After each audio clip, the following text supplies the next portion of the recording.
mind works. You see, your thoughts affect the universe. We asked you in the last session, and I am now in session number 3, page number what? 24.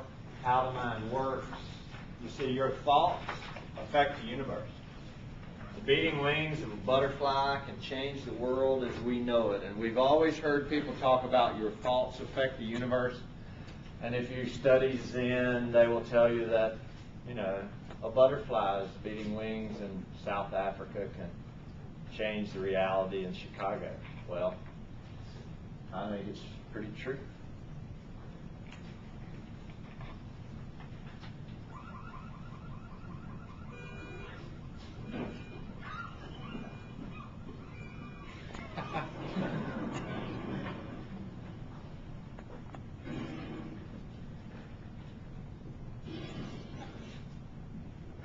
So before you start thinking, let's talk about it. How the mind works. First of all, you have 3 pieces. The first piece of your mind is your conscious awareness.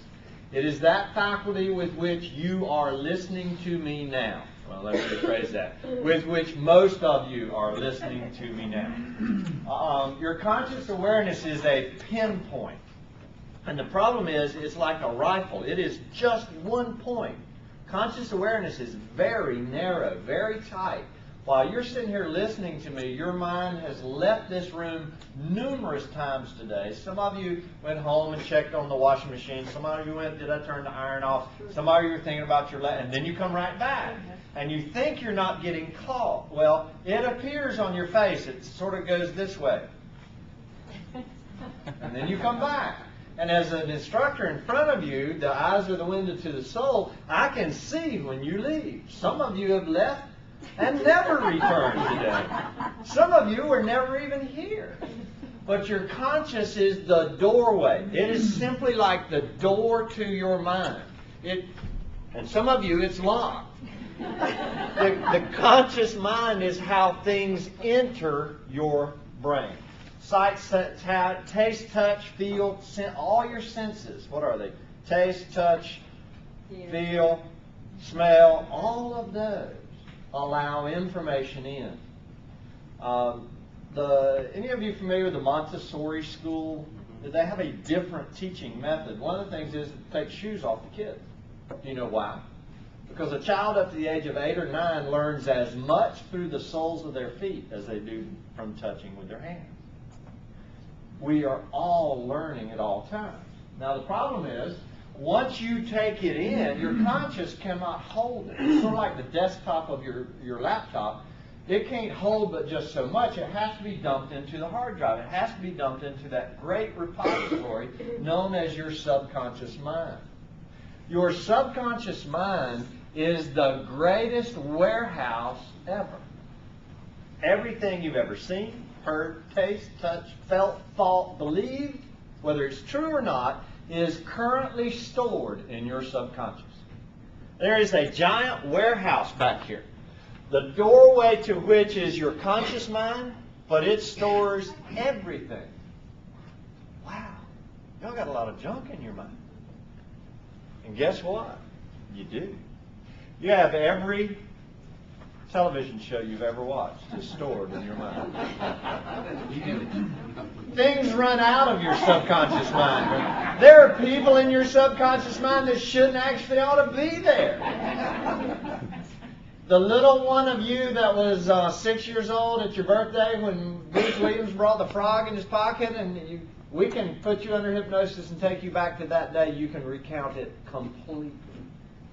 Every belief you've ever had, every horror movie you've ever seen, everything your uncle ever told you at Thanksgiving, every date you ever went on, every belief you ever held, it's all stored in your subconscious, and you cannot remove it. Now you can rearrange the warehouse, but it's all there. The third piece of your mind is the creative subconscious mind. Your creative subconscious mind is that little voice that talks to you that keeps you sane. It's that voice in the back of your head. When I get on my high horse and start ranting and raving on you, it goes, yeah, he'll hush in a minute. because I'm doing it right. You see, your creative subconscious keeps you sane. Otherwise, you would have to make changes. But your creative subconscious is even more. It is a part that, if you learn to program it, can change your world. Your conscious mind is about 10%.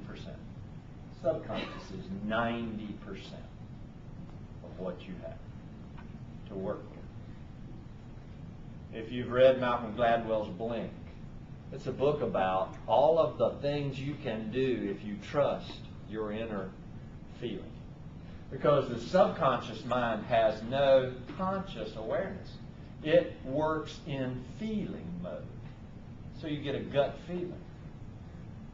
Any of you ever been out to list a property and the instant you met somebody you just hated their guts? You should have walked out then, shouldn't you? Well, that was your subconscious gathering all the data, instantly making a decision. You should have walked away there. The conscious mind. Let's play a little bit with your mind. Kenny, where did you grow up, man? Aiken. Aiken, South Carolina? Correct.